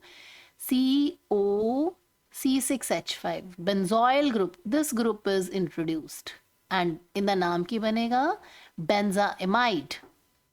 ठीक, so N ਦੇ ਨਾਲ ਜੇ ਇੱਥੇ ਈਥਾਈਲ ਗਰੁੱਪ ਲੱਗਿਆ this is N-ethyl benzaamide। ਜੇ ਇੱਥੇ ਈਥਾਈਲ ਦੀ ਥਾਂ ਤੇ ਫਿਨਾਈਲ ਗਰੁੱਪ ਲੱਗਿਆ ਹੋਇਆ ਤਾਂ N-phenyl benzaamide। ਗੱਲ ਹੈ ਕਿ ਬੈਂਜ਼ੋਇਲ ਗਰੁੱਪ ਜਿਹੜਾ ਹੈ, ਬੈਂਜ਼ੋਇਲ ਗਰੁੱਪ ਮਤਲਬ C6H5CO ਇਹ ਗਰੁੱਪ ਵਿੱਚ ਇੰਟਰੋਡਿਊਸ ਹੋ ਜਾਣਾ ਹੈ। ਇਸ ਰਿਐਕਸ਼ਨ ਨੂੰ ਅਸੀਂ ਨਾਮ ਦਿੰਨੇ ਹਾਂ Schotten Baumann reaction and this is very very important reaction, shorten Bowman reaction। next है कि ਜਦੋਂ ਕਿਸੇ ਅਮੀਨ ਦੀ ਰਿਐਕਸ਼ਨ ਆਪਾਂ ਐਲਡੀਹਾਈਡ ਨਾਲ, ਐਲਡੀਹਾਈਡ ਮਤਲਬ RCHO, ਐਲਡੀਹਾਈਡ ਦੇ ਨਾਲ ਕਰਾਵਾਂਗੇ। ਇਹ ਰਿਐਕਸ਼ਨ ਆਪਾਂ ਪਹਿਲਾਂ ਵੀ ਕਰ ਚੁੱਕੇ ਹਾਂ। ਵਾਟਰ ਇਜ਼ ਲੋਸਟ, ਸੋ ਜਦੋਂ ਵਾਟਰ ਨਿਕਲ ਜਾਂਦਾ ਹੈ ਤਾਂ ਬੌਂਡ ਕੀ ਬਣਿਆ RCH double bond NR। Amin ਦੀਆਂ ਦੋਨੋਂ ਹਾਈਡਰੋਜਨਸ ਨਿਕਲ ਗਈਆਂ ਪ੍ਰਾਇਮਰੀ ਅਮੀਨ ਦੀਆਂ, ਇਹਨੂੰ ਅਸੀਂ ਕਹਿੰਦੇ ਆ ਸ਼ਿਫਸ ਬੇਸ ਜਾਂ ਐਨਲ, ਜਾਂ ਅਸੀਂ ਇਹਨੂੰ ਕਹਿ ਦਿੰਦੇ ਆ ਏਜ਼ੋਮੀਥਾਈਨ। ਠੀਕ ਹੈ, ਸੋ ਇਹ ਸਾਰੀਆਂ ਐਗਜ਼ਾਮਪਲਸ ਹੈ। ਜਿਵੇਂ ਪਹਿਲੇ ਕੇਸ ਦੇ ਵਿੱਚ ਆਪਾਂ ਐਸੀਟੈਲਡੀਹਾਈਡ ਲਿੱਤਾ, ਦੂਜੇ ਕੇਸ ਦੇ ਵਿੱਚ ਅਸੀਂ ਇਥਾਈਲ ਅਮੀਨ ਨੂੰ ਐਸੀਟੋਨ ਦੇ ਨਾਲ ਰਿਐਕਟ ਕਰਾਇਆ, ਸੋ ਵਾਟਰ ਨਿਕਲ ਜਾਣਾ, ਬਾਕੀ ਸਾਰੀ ਚੀਜ਼ ਸਿੰਪਲੀ ਤੁਸੀਂ ਕੰਬਾਈਨ ਕਰਕੇ ਲਿਖ ਦਿਓ। ਸੋ ਉਹਦੇ ਅਕੋਰਡਿੰਗਲੀ ਇੱਥੇ ਆਪਾਂ IUPAC ਨੇਮਿੰਗ ਜਿਹੜੀ ਹੈ ਉਹ ਕਰ ਸਕਦੇ ਹਾਂ। ਸੋ ਜਦੋਂ ਐਨਲਿਨ ਦੀ ਗੱਲ ਆਉਂਦੀ ਹੈ ਨਾ, ਐਨਲਿਨ ਨੂੰ ਬੈਂਜ਼ੈਲਡੀਹਾਈਡ ਦੇ ਨਾਲ ਰਿਐਕਟ ਕਰਵਾਉਂਦੇ ਆ ਤਾਂ ਸੇਮ ਇੱਥੇ ਸ਼ਿਫ ਬੇਸ ਬਣੇਗਾ, ਜਿਹਨੂੰ ਅਸੀਂ ਐਨਲ ਜਾਂ ਐਜ਼ੋਮੀਥਾਈਨ ਵੀ ਕਹਿੰਦੇ ਆ। ਸੋ ਸ਼ਿਫ ਬੇਸ ਫਾਰਮੇਸ਼ਨ ਵੀ ਕਾਫੀ ਇੰਪੋਰਟੈਂਟ ਹੈ। ਇਹ ਇੱਕ ਤਰ੍ਹਾਂ ਰਿਐਕਸ਼ਨ ਆਪਾਂ ਰਿਪੀਟ ਕੀਤੀ ਹੈ, ਪਹਿਲੇ ਆਪਾਂ ਐਲਡੀਹਾਈਡਸ ਵਾਲੇ ਚੈਪਟਰ 'ਚ ਇਹਨੂੰ ਕਰ ਚੁੱਕੇ ਹਾਂ। ਨੈਕਸਟ ਰਿਐਕਸ਼ਨ ਜੋ ਆਪਾਂ ਇੱਥੇ ਕਰਦੇ ਹਾਂ, very important reaction, that is ਕਿ ਅਮੀਨਸ, ਪ੍ਰਾਇਮਰੀ ਅਮੀਨਸ ਜਿਹੜੀਆਂ ਕੱਲੀਆਂ ਪ੍ਰਾਇਮਰੀ ਅਮੀਨ ਜਦੋਂ ਕਲੋਰੋਫਾਰਮ ਤੇ QH ਦੇ ਨਾਲ ਰਿਐਕਟ ਕਰਦੇ ਆ ਨਾ, ਹੀਟ ਕੀਤੇ ਜਾਣ ਤੇ ਅਸੀਂ ਦੇਖਦੇ ਹਾਂ ਕਿ ਇੱਥੇ ਬਹੁਤ ਹੀ ਫਾਊਲ ਸਮੈਲਿੰਗ, ਪੰਜੈਂਟ ਸਮੈਲ ਵਾਲਾ ਕੰਪਾਊਂਡ ਬਣਦਾ ਹੈ, ਜਿਹਨੂੰ ਅਸੀਂ ਆਈਸੋਸਾਇਨਾਈਡ ਕਹਿੰਦੇ ਹਾਂ। ਠੀਕ ਹੈ, ਜੇ ਅਸੀਂ ਇਥਾਈਲ ਅਮੀਨ ਲਿੱਤੀ ਹੈ ਤਾਂ ਸਾਡੇ ਕੋਲੇ ਈਥਾਈਲ ਆਈਸੋਸਾਇਨਾਈਡ ਆ ਜਾਏਗਾ, ਜੇ ਅਸੀਂ ਐਨਲਿਨ ਲਿੱਤੀ ਹੈ ਤਾਂ ਸਾਡੇ ਕੋਲੇ ਐਨਲਿਨ ਦਾ ਆਈਸੋਸਾਇਨਾਈਡ ਫਾਰਮ ਹੋ ਜਾਂਦਾ ਹੈ। ਨੈਕਸਟ ਹੈ reaction of ਅਮੀਨਸ with HNO2। HNO2 ਮਤਲਬ ਨਾਈਟਰਸ ਐਸਿਡ। ਸੋ ਜਿਹੜਾ ਨਾਈਟਰਸ ਐਸਿਡ ਹੈ ਬੇਟਾ, ਇਹ ਇਨ ਸਿਟੂ ਬਣਾਇਆ ਜਾਂਦਾ ਹੈ। ਇਨ ਸਿਟੂ ਬਣਾਉਣ ਦਾ ਮਤਲਬ ਇਹ ਹੈ ਕਿ ਰਿਐਕਸ਼ਨ ਮਿਕਸਚਰ ਦੇ ਵਿੱਚ ਹੀ ਨਾਈਟਰਸ ਐਸਿਡ ਬਣਾਇਆ ਜਾਂਦਾ ਹੈ। ਕਿਵੇਂ ਬਣਾਇਆ ਜਾਂਦਾ? ਨਾਈਟਰਸ ਐਸਿਡ ਬਣਾਉਣ ਦੇ ਲਈ ਆਪਾਂ ਸੋਡੀਅਮ ਨਾਈਟ੍ਰਾਈਟ ਦੇ ਵਿੱਚ HCl ਪਾਉਂਦੇ ਹਾਂ। ਸੋ ਜਦੋਂ ਆਪਾਂ ਸੋਡੀਅਮ ਨਾਈਟ੍ਰਾਈਟ 'ਚ HCl ਐਡ ਕਰਾਂਗੇ, HNO2 ਜਿਹੜਾ ਹੈ ਨਾਈਟਰਸ ਐਸਿਡ, ਇਹ ਬਣ ਜਾਏਗਾ। ਜਿਹੜਾ HNO2 ਇਨ ਸਿਟੂ ਬਣਦਾ ਹੈ, ਉਹ ਪ੍ਰਾਇਮਰੀ ਅਮੀਨ ਦੇ ਨਾਲ ਜਦੋਂ ਰਿਐਕਟ ਕਰਾਉਂਦੇ ਆ ਤਾਂ ਆਪਣੇ ਕੋਲੇ ਐਲੀਫੈਟਿਕ ਡਾਈਐਜ਼ੋਨੀਅਮ ਕਲੋਰਾਈਡ ਬਣਦਾ ਹੈ, ਜੋ ਕਿ ਬਹੁਤ ਹੀ ਅਨਸਟੇਬਲ ਹੁੰਦਾ ਹੈ। ਸੋ ਇਹਨੇ ਤੁਰੰਤ ਡੀਕੰਪੋਜ਼ ਹੋ ਕੇ ਅਲਕੋਹਲ ਬਣਾ ਦੇਣਾ ਤੇ ਨਾਲ N2 ਗੈਸ ਨਿਕਲ ਜਾਣੀ ਹੈ। ਦੇਖੋ, ਜਦੋਂ RNH2 ਨੂੰ HNO2 ਨੂੰ O ਸ਼ਕਲ 'ਚ ਲਿਖ ਲੈਂਦੇ ਆਪਾਂ, ਤੇ ਇਸ ਤਰੀਕੇ ਨਾਲ ਬੇਟਾ ਫਿਰ ਤੁਹਾਨੂੰ ਪ੍ਰੋਡਕਟ ਬਣਾਉਣੇ ਆਸਾਨ ਰਹਿਣਗੇ। ਜਿਹੜਾ ਆਹ ਡਾਇਜ਼ੋਨੀਅਮ ਕਲੋਰਾਈਡ ਲਿਖਿਆ ਹੋਇਆ ਨਾ, aliphatic diazonium chloride, this is very unstable. So ਆਪਣੇ ਕੋਲੇ ਇੱਕ ਤਾਂ ਅਲਕੋਹਲ ਆ ਜਾਏਗਾ, ਇੱਕ ਨਾਈਟ੍ਰੋਜਨ ਗੈਸ ਇਵੋਲਵ ਆਊਟ ਹੋ ਜਾਏਗੀ ਤੇ ਦੂਸਰਾ ਵਾਟਰ ਬਣ ਜਾਏਗਾ। ਜਦੋਂ ਆਪਾਂ ਗੱਲ ਕਰਦੇ ਹਾਂ ਪ੍ਰਾਇਮਰੀ ਐਰੋਮੈਟਿਕ ਅਮੀਨਸ, ਜਿਵੇਂ ਕਿ ਐਨਲਿਨ, ਤਾਂ ਬੇਟੇ ਇੱਕ ਬਹੁਤ ਹੀ ਪੋਪੂਲਰ ਰਿਐਕਸ਼ਨ ਹੈ। HNO2 ਦੇ ਨਾਲ ਆਪਣੇ ਕੋਲੇ ਬਣ ਜਾਣਾ ਹੈ ਇੱਥੇ ਬੈਂਜ਼ੀਨ ਡਾਇਜ਼ੋਨੀਅਮ ਕਲੋਰਾਈਡ। ਬੈਂਜ਼ੀਨ ਡਾਇਜ਼ੋਨੀਅਮ ਕਲੋਰਾਈਡ ਨਾ ਕਾਫੀ ਜ਼ਿਆਦਾ ਕਨਵਰਸ਼ਨਸ 'ਚ ਇਸਤੇਮਾਲ ਹੁੰਦਾ ਹੈ, ਔਰ ਇਸ ਰਿਐਕਸ਼ਨ ਨੂੰ ਆਪਾਂ ਕਹਿ ਦਿੰਦੇ ਹਾਂ diazotization, and this is very important reaction. ਇਹਦੇ 'ਚ ਨੋਟ ਕਰਨ ਵਾਲਾ ਹੁੰਦਾ ਹੈ ਇਹਨਾਂ ਦਾ ਲੋ ਟੈਂਪਰੇਚਰ, 0 ਤੋਂ ਲੈ ਕੇ 5 ਡਿਗਰੀ ਸੈਂਟੀਗ੍ਰੇਡ, ਯਾਨੀ ਕਿ 273 ਕੈਲਵਿਨ ਤੋਂ 278 ਕੈਲਵਿਨ ਤੱਕ ਟੈਂਪਰੇਚਰ ਰੱਖਿਆ ਜਾਂਦਾ ਹੈ। ਜੇ ਟੈਂਪਰੇਚਰ ਮੋਰ ਦੈਨ 278 ਕੈਲਵਿਨ ਹੋ ਜਾਏਗਾ ਤਾਂ ਜਿਹੜਾ ਡਾਇਜ਼ੋਨੀਅਮ ਕਲੋਰਾਈਡ ਬੈਂਜ਼ੀਨ ਦਾ ਬਣਨਾ ਨਾ, ਉਹਨੇ ਵੀ ਡੀਕੰਪੋਜ਼ ਹੋ ਜਾਣਾ ਹੈ into phenol, nitrogen and water, just like ਕਿ ਆਪਾਂ ਸਭ ਤੋਂ ਪਹਿਲਾਂ ਜਿੱਥੇ ਕੀਤਾ ਸੀ ਕਿ ਐਲੀਫੈਟਿਕ ਡਾਇਜ਼ੋਨੀਅਮ ਕਲੋਰਾਈਡ ਡੀਕੰਪੋਜ਼ ਹੋ ਜਾਂਦਾ ਹੈ। So this reaction we are to keep it in mind ਕਿ aromatic primary amines ਦੇ ਲਈ ਇਹਨੂੰ diazotization ਦਾ ਨਾਮ ਦਿੱਤਾ ਜਾਂਦਾ ਹੈ। ਨੈਕਸਟ ਰਿਐਕਸ਼ਨ ਹੈ ਇੱਥੇ ਆਪਣੇ ਕੋਲੇ ਕਿ ਸੈਕੰਡਰੀ ਅਮੀਨਸ ਨੂੰ ਆਪਾਂ ਜਦੋਂ ਨਾਈਟਰਸ ਐਸਿਡ ਦੇ ਨਾਲ ਰਿਐਕਟ ਕਰਦੇ ਹਾਂ, ਸੋ ਨਾਈਟਰਸ ਐਸਿਡ ਉਸੇ ਤਰੀਕੇ ਨਾਲ ਹੀ HNO2 ਨੂੰ, ਜਿਵੇਂ ਮੈਂ ਤੁਹਾਨੂੰ ਪਹਿਲਾਂ ਦੱਸਿਆ ਸੀ, O ਇਸ ਤਰ੍ਹਾਂ ਲਿਖ ਲਓ। ਸੋ ਇਹਦੇ ਵਿੱਚੋਂ OH ਜਿਹੜਾ ਹੈ ਉਹ ਸੈਕੰਡਰੀ ਅਮੀਨ ਦੀ H ਦੇ ਨਾਲ ਐਜ਼ ਵਾਟਰ ਨਿਕਲ ਜਾਏਗਾ, ਤੇ ਬਾਕੀ ਚੀਜ਼ਾਂ ਨੂੰ ਬੇਟਾ ਪਿੱਛੇ ਕੰਬਾਈਨ ਕਰ ਦਿਓ, R2NNO। This is called nitrosoamine. ਜਿਹੜਾ ਨਾਈਟ੍ਰੋਸੋਅਮੀਨ ਹੈ ਇਹ ਯੈਲੋ ਆਇਲੀ ਲਿਕੁਇਡ ਹੁੰਦਾ ਹੈ। ਹੁਣ ਜੇ ਆਪਾਂ ਇੱਥੇ ਸੈਕੰਡਰੀ ਅਮੀਨ ਲਿੱਤੀ ਹੈ ਡਾਈਇਥਾਈਲ ਅਮੀਨ, ਇਹਦੀ ਨਾਈਟਰਸ ਐਸਿਡ ਦੇ ਨਾਲ ਜਦੋਂ ਰਿਐਕਸ਼ਨ ਕਰ ਰਹੇ ਹਾਂ ਤਾਂ ਆਪਣੇ ਕੋਲੇ ਇਸ ਨਾਈਟ੍ਰੋਜਨ ਦੇ ਨਾਲ 2 ਇਥਾਈਲ ਗਰੁੱਪ ਲੱਗਿਆ ਨਾ, ਸੋ NN ਡਾਈਇਥਾਈਲ and this is nitrosoamine, like this. Yellow oil type liquid ਹੁੰਦਾ ਹੈ ਔਰ ਜਦੋਂ येलो ऑयली ਲਿਕੁਇਡ ਨੂੰ ਆਪਾਂ ਫਿਨੋਲ ਐਂਡ ਕੰਸਨਟ੍ਰੇਟਡ H2SO4 ਦੇ ਨਾਲ ਟ੍ਰੀਟ ਕਰਦੇ ਹਾਂ ਨਾ ਤਾਂ ਗ੍ਰੀਨ ਕਲਰ ਦਾ ਸੋਲੂਸ਼ਨ ਬਣਦਾ ਹੈ। ਜੇ ਇਹਨੂੰ ਪਾਣੀ ਪਾ ਕੇ ਡਿਲੂਟ ਕਰਾਂਗੇ ਤਾਂ ਸੋਲੂਸ਼ਨ ਦਾ ਰੰਗ ਰੈੱਡ ਹੋ ਜਾਏਗਾ ਔਰ ਜੇ ਅਸੀਂ ਪਾਣੀ ਦੀ ਥਾਂ ਤੇ ਇੱਥੇ NaOH ਪਾ ਦਿੰਨੇ ਆ ਨਾ ਤਾਂ ਆਪਣੇ ਕੋਲੇ ਗ੍ਰੀਨਿਸ਼ ਬਲੂ ਤੋਂ ਵਾਇਲਟ ਇਹ ਕਲਰ ਆਬਟੇਨ ਹੁੰਦਾ ਔਰ ਇਹ ਕਲਰ ਜਿਹੜੇ ਆਬਟੇਨ ਹੁੰਦੇ ਨਾ ਜਿਵੇਂ ਯੈਲੋ ਨਾਈਟ੍ਰੋਸੋਅਮੀਨ ਬਣਿਆ ਆਪਣੇ ਕੋਲੇ ਤੇ ਲੇਟਰ ਔਨ ਉਹ ਇੰਨੇ ਕਲਰ ਚੇਂਜ ਕਰ ਰਿਹਾ ਇਸ ਕਰਕੇ ਅਸੀਂ ਇਸ ਨੂੰ as a test for secondary amine ਇਸਤੇਮਾਲ ਕਰਦੇ ਹਾਂ and this is very important reaction ਔਰ ਇਸ ਰਿਐਕਸ਼ਨ ਦਾ ਨਾਮ ਹੈ ਲਿਬਰਮੈਨਸ ਨਾਈਟ੍ਰੋਸੋ ਰਿਐਕਸ਼ਨ। ਸੋ ਐਗਜ਼ਾਮੀਨੇਸ਼ਨ ਦੇ ਵਿੱਚ ਬਾਈ ਨੇਮ ਵੀ ਪੁੱਛੀ ਜਾ ਸਕਦੀ ਹੈ ਜਾਂ as a test for secondary amine ਵੀ ਪੁੱਛੀ ਜਾ ਸਕਦੀ ਹੈ।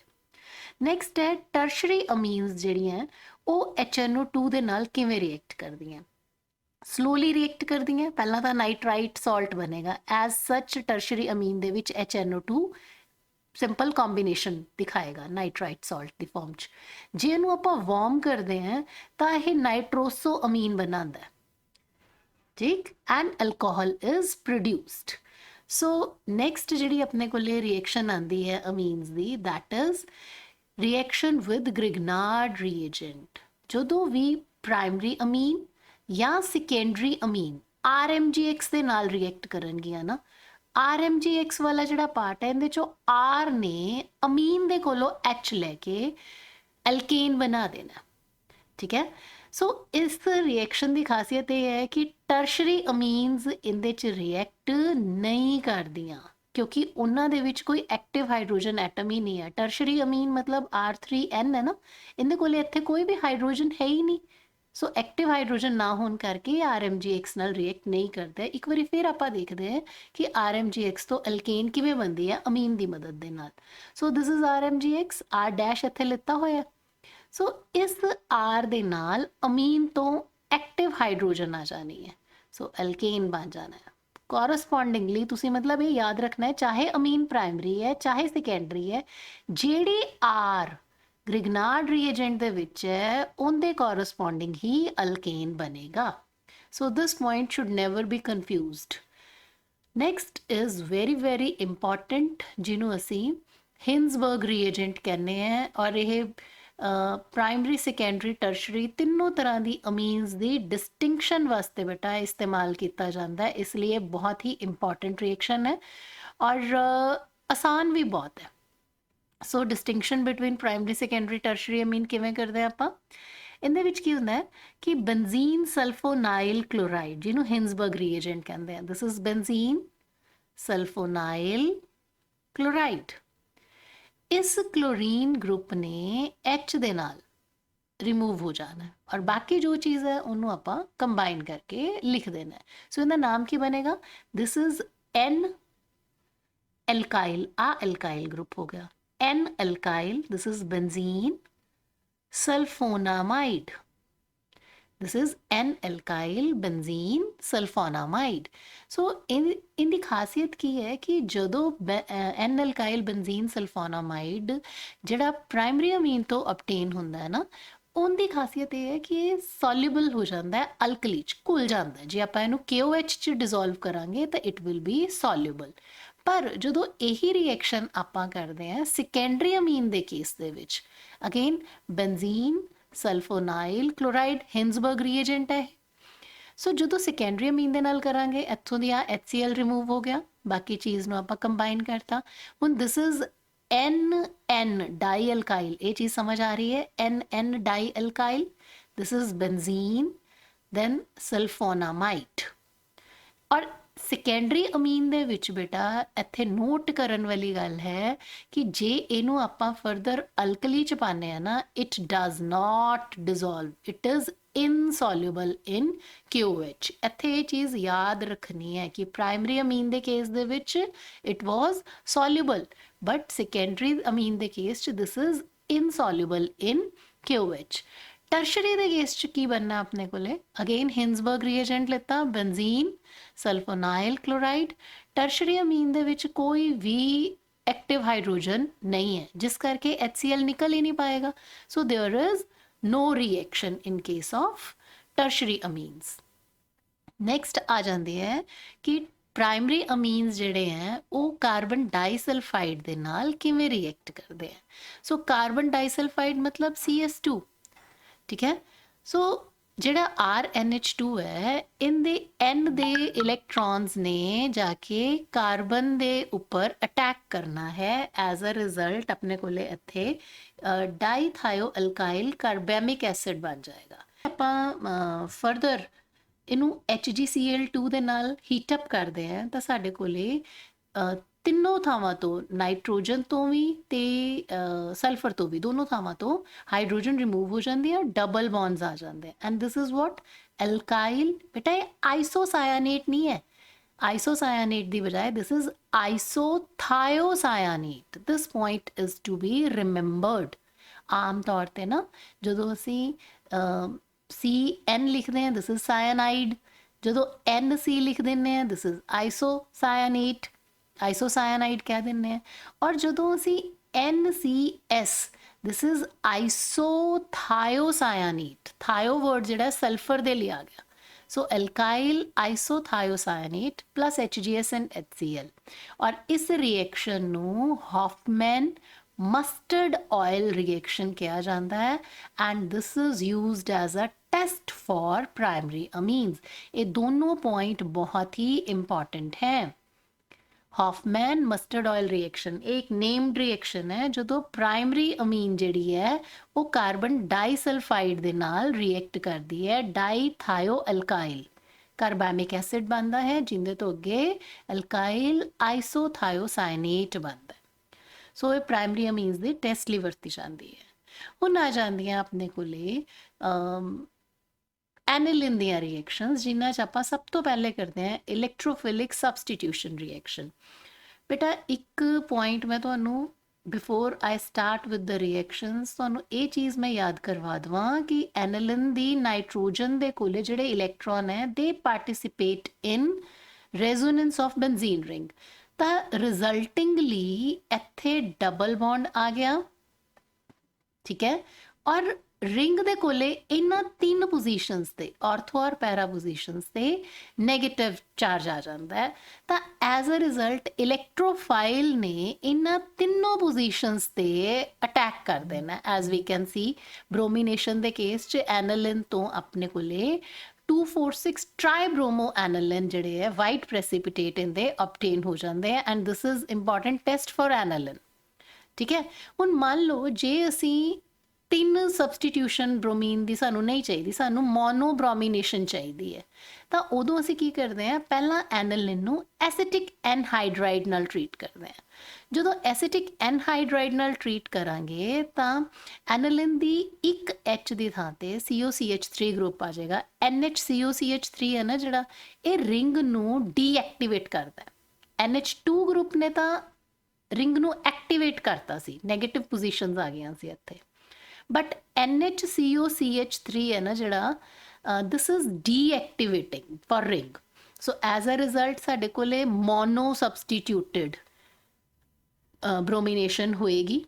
तो इहदे लई बेटा एक बड़ा इंपॉर्टेंट इत्थे आपां कंसैप्ट करते हैं जिन्हों ये भी कहा जाता है कि जिन्हों मतलब मेनली असी प्रोटैक्शन के नाम पर भी कहने हैं कि जे एनलिन तो ਆਪਾਂ ਨੂੰ ਟਰਾਈ ਸਬਸਟੀਟਿਊਟਡ ਪ੍ਰੋਡਕਟ ਨਹੀਂ ਚਾਹੀਦੇ ਨਾ, ਵੀ ਪ੍ਰੋਟੈਕਟ NH2 ਗਰੁੱਪ। ਅਸੀਂ ਕੀ ਕਰਦੇ ਹਾਂ ਇੱਥੇ NHCOCH3 ਕਰ ਦਿੰਦੇ ਹਾਂ।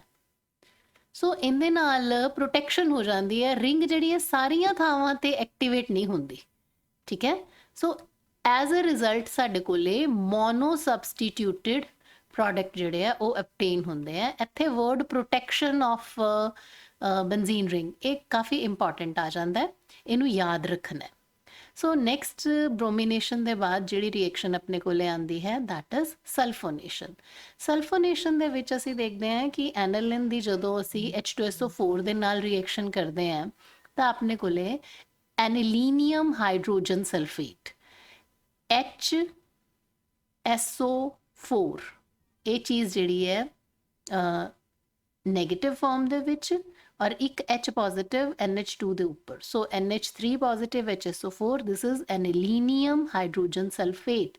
ਜਦੋਂ ਇਹਨੂੰ ਹੀਟ ਅਪ ਕੀਤਾ ਜਾਂਦਾ ਹੈ ਤਾਂ ਯੂ ਕੈਨ ਸੀ ਇੱਥੇ ਇੱਕ ਐਸਾ ਸਟਰਕਚਰ ਬਣਦਾ ਹੈ ਜਿਹਦੇ ਉੱਤੇ ਪੋਜ਼ਿਟਿਵ ਤੇ ਨੈਗੇਟਿਵ ਦੋਨੋਂ ਚਾਰਜ ਹੈ।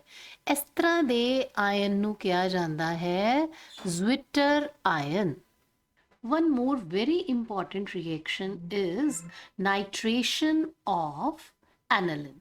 ਸੋ ਜਦੋਂ ਆਪਾਂ ਨਾਈਟ੍ਰੇਸ਼ਨ ਕਰਦੇ ਹਾਂ ਨਾ ਤਾਂ ਆਪਾਂ ਯੂਜੂਅਲੀ HNO3 ਦੀ ਮਦਦ ਲੈਂਦੇ ਹਾਂ।